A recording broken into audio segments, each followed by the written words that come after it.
September 1876. King Leopold II of Belgium organizes the Brussels Geographic Conference.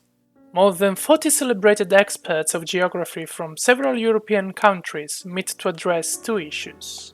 Firstly, they intend to produce plans that would allow for the international coordination of future geographical exploration of equatorial Africa. Secondly on their agenda is to develop a strategy for the ultimate suppression of the region's slave trade, a practice that is considered barbaric by civilized nations, which they certainly consider themselves to be. At the end of the conference, the International African Association is established and welcomed throughout Europe by scientists, grand dukes, princes, and other royals.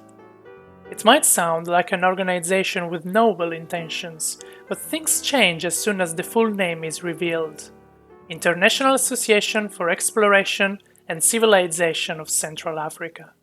Officially, it's a way for King Leopold II to further his altruistic and humanitarian projects in the area of Central Africa.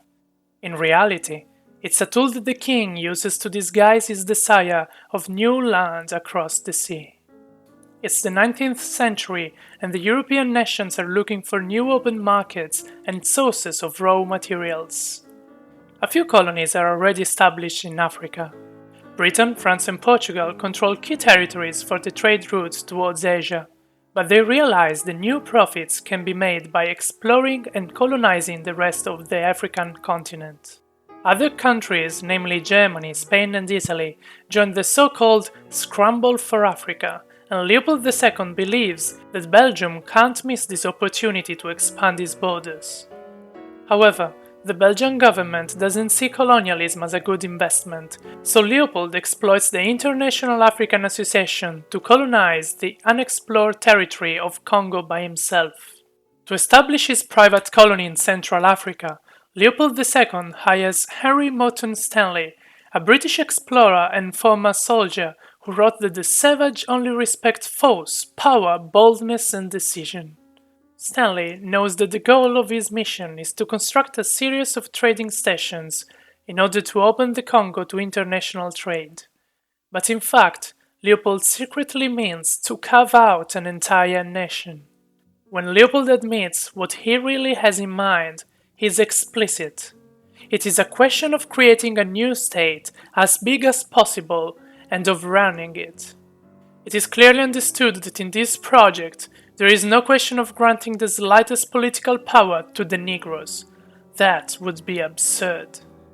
Although reluctant, Stanley succeeds in extending Leopold's domain, employing his usual methods: negotiations with local chiefs, buying sovereignty in exchange for bolts of cloth and trinkets, playing one tribe off another, or even shooting an obstructive chief and negotiating with his cowed successor instead.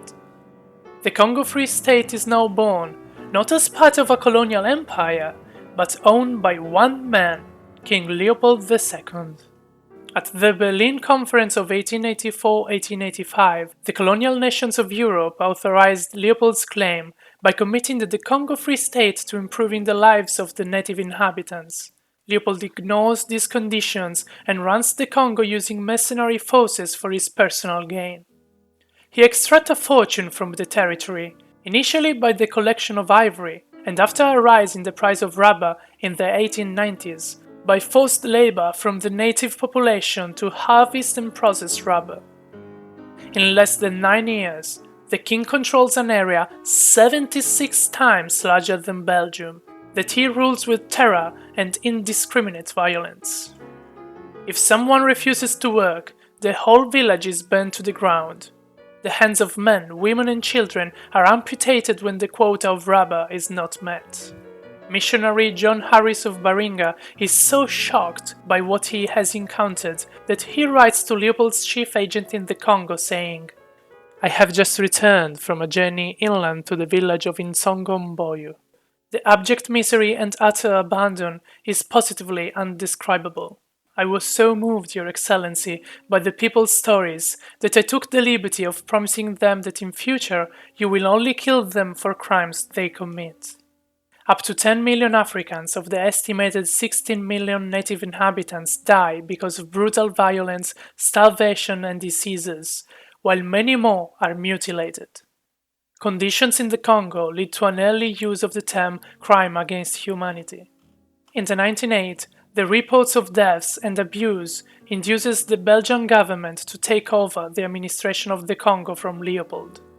To avoid repercussions, the entire archive of the Congo Free State is burned, and Leopold tells his aide that even though the Congo has been taken from him, they have no right to know what he did there.